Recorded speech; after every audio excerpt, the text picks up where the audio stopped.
obviously got the undercut at the back. So what I want to do is take it just a fraction shorter to redefine that line, because what will happen is when you look at it from the side, rather than when the front rises, instead of it sitting level, it actually sits shorter at the front. So it can feel sometimes a bit heavy at the back. But the main thing to do is to re-graduate, because why have you had it undercut? Because it's too thick. Yeah, a lot of hair. Yeah, okay. So there's two parts to the hair. One is kind of underneath and then one is on top. So what you've had done at the back is you've had the underneath cut away, undercut. Then you've got that middle area all comes down and is really fairly heavy. So you've still got from probably here to here that amount of thickness down here. So I'm going to bevel and kind of graduate that top layer. So the top layer will be a bit shorter, but it will sit beautifully, and more importantly, it'll swing. Sometimes for people with your situation where I've got masses of hair, you want it as thin as you can get it, almost. Yeah. So do you see around the front where you've got it a bit more choppy and it's a little bit more textured? I can do that through the back as well. And more so because you've got the back undercut already. So what we'll do, we'll keep the top two layers longer and we'll graduate underneath. So what will happen is it will still bevel, but it won't be short on the top or shorter. This is my model, Lisa. So you can see here that we've gone through, we've damped down Lisa's hair, we've sectioned off, and we've got an undercut through here. So what I'm looking to do is just to re-graduate this undercut. Again, you can see it's a little bit liney, where just very slightly uneven. So we're going to graduate that. We're then going to bring the top layers down and we're going to reshape this length through that back area. If you keep your head upright, perfect. Okay, so you can see here that when we look at the neckline the way it was before, you can see that you've got quite a ridge on that edge there, and it's because that the hair has been cut with a guard, so it's the same length here, here and here. So when we graduate, as we turn it round, you can see what happens is it leaves it still longer through here, but graduates down more in a diagonal rather than this way. So that just helps to give a nice kind of blend from the bottom upwards. Again, you can see this kind of area through there. So we start just from the bottom and we're going from 0, 1, 2, 3, 4. And what this is doing is it's just flicking through to give a nice graduated edge. So you can see here that comes from a lot shorter now through that bottom area. And it's just really the very bottom that we do. Now, because this area of the hair is growing in the way, we're coming against the growth and just coming back over on itself just to remove that little bit of excess length through there. Now, look at the way that the hair grows across. So what I'm going to start to do is to come back and in against the growth. If we go with the growth, we will push the hair out of the way and the hair will remain longer.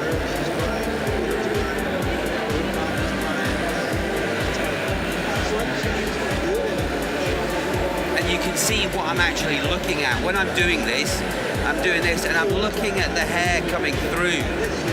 So when we get to there, I can see a little bit slightly longer. So that's when we work that way. And what it does, when you look at the profile, it gives a nice, beautiful kind of graduation through that way there.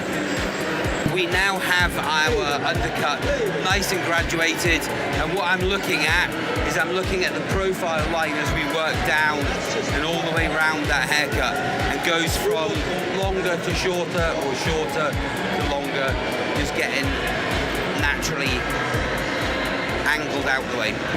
Because we have allowed the hair to dry very slightly in an upward motion, we need to make sure that we damp the hair thoroughly down again. Now, So you can see that this comes down to here. We want to take a little bit more off the back and less off the sides because we want to keep the length similar to what it is. So I just need to make sure where the length of the side comes to. Okay, so you can see there what we have here. So we're going to take a little bit more there and then just angle down. So what we're looking to do here is we're looking to create a nice blunt, sharp bob shape. Now, Lisa has got very thick hair. So what we're looking and what we're seeing is that we've cut this away, which will allow this to sit in and not be quite so full and so bulky. Okay, so we're going to work down. And because the hair has got nothing underneath, we're actually going to hold the hair rather than allowing it to sit freehand because this is too long. So we're going to hold the hair and we're going to take approximately 3/4 of an inch off. Okay, and we're going to come round and we're going to have it where it's slightly shorter at the back and longer at the front because the front tends to curve round and rise up, and it means that instead of it looking like this where it's shorter at the back, longer at the front, it actually becomes and does that to be shorter at the front, so the look doesn't quite sit as well. So we're working with our rotating thumb scissor. So, and what this does is this allows me to be in a comfortable position rather than if this was a fixed thumb, my thumb would be up there. Sorry, my arm would be in the air. So because we use the rotating, we can work in a much more comfortable and health-wise ergonomic position.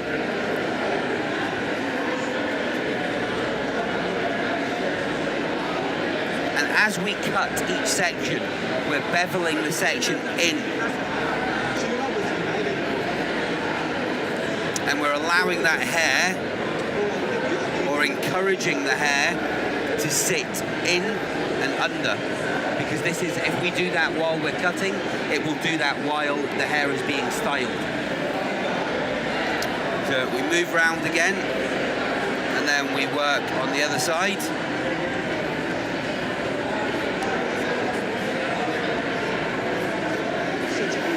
This is where we're just checking the lengths to make sure that we are even on both sides.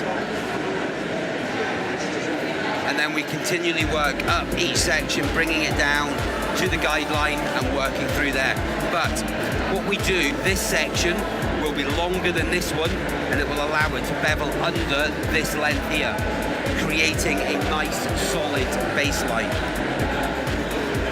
So you can see where our guideline is underneath, and then this is the excess length. So what we're going to do is we're going to cut it where you can see it's a fraction longer each time.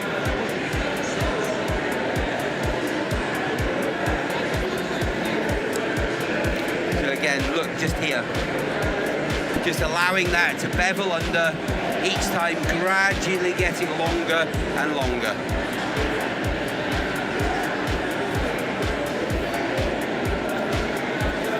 Okay, so now that we have a nice, neat, definite guideline, we can now speed up the process a little bit and just work all the way through that haircut. Each time I'm doing this, I'm checking with my fingers to see what line I'm actually achieving. One of the things that's very important as well is the way in which you comb the hair, because you can see I'm doing this and bringing it round, because that's the way we're going to blow dry the hair to finish that bottom edge.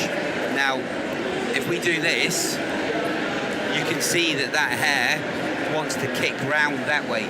That's why we take it this way, because that will then allow it to sit under and let me see the right shape that we're looking to achieve. To the side area. So this is another good way to tell whether it's the right thing to do to undercut this back area, because people who have thick hair, they like this section but don't like this section, and it's because naturally there's nothing underneath here, so that's thinner and less hair, whereas here there is something underneath So that was a lot thicker.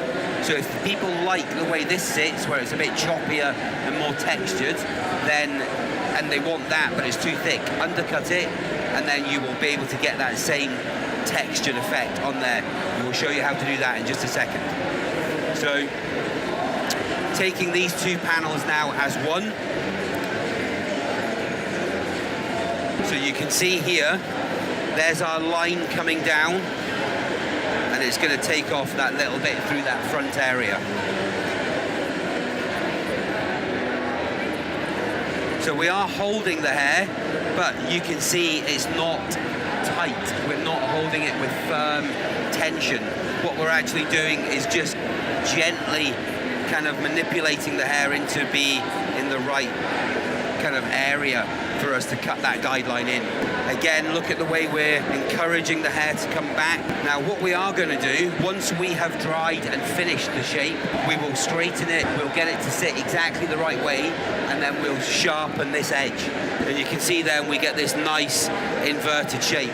Now, what's going to happen is that's going to rise very slightly, so you can see that it's going to give us more of a level bob rather than too inverted, or that way.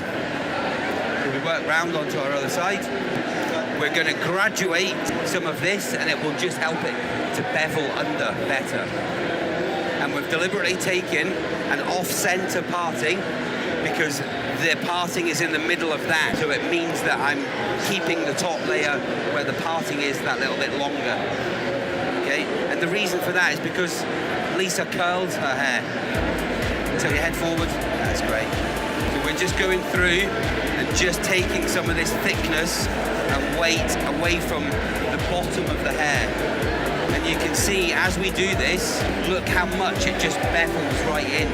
That's what it wants to do now. Just longer, heavier strokes once we get to the sides.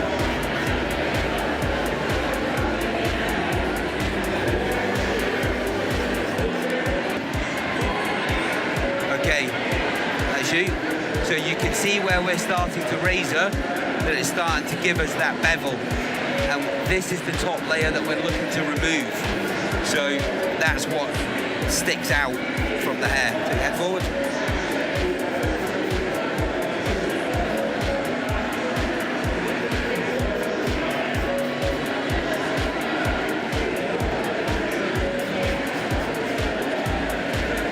So what we're going to do now, we're just going to blast dry the whole thing off, go over with the straighteners just very, very gently on the edges, and then you'll be able to see that finished result and the benefits of the graduation and also the undercut part of the haircut. Okay, so we've just gone over and quickly straightened the overall top layer, and all I want to do now is just to double check our line and length. So just folding the head over to the side, and again using the swivel thumb scissors just to sharpen this line through there, and just gently allowing that hair to sit, taking into account the bounce and bump of the ear.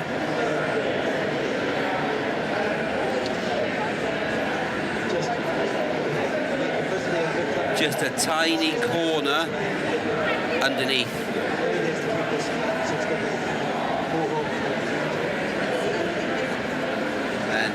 Straight forward, straight down, that's perfect, just there. So again, you can see this line just nice and sharp.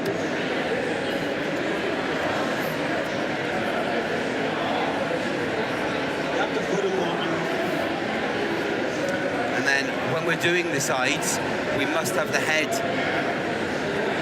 in an upright position and tilt it to the side, rather than it being tilted forward and down.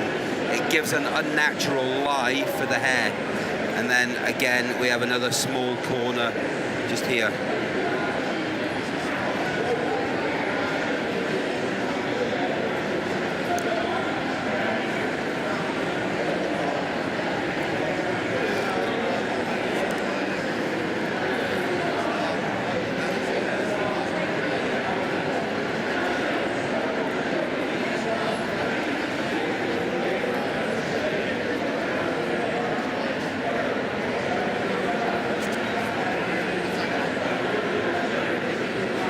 just very gently. Last thing, just to go over that top layer, because remember, the more we work the hair with the comb while we're cutting or just checking, the more we're going to cause the hair to sit that little bit more kind of messy, a little bit more fragmented. So this just helps to smooth this out again. So we're just using a small amount of shine spray here.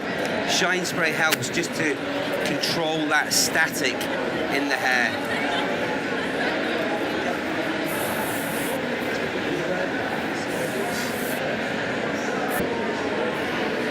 So again, this is one of my favorite shapes and styles.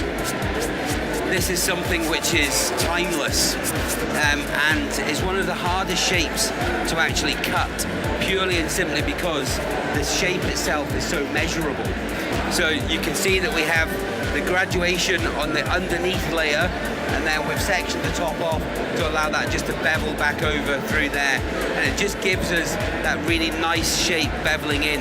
And remember that we've actually undercut underneath, which again will help that shape go in. And the reason we do this is because the hair itself is so thick that it just sits really full and really heavy. So she wants it shorter there, but not right up that we can see the hairline or anything.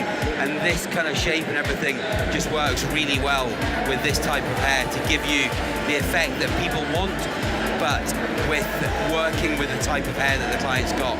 So yeah, there you go. You're very welcome.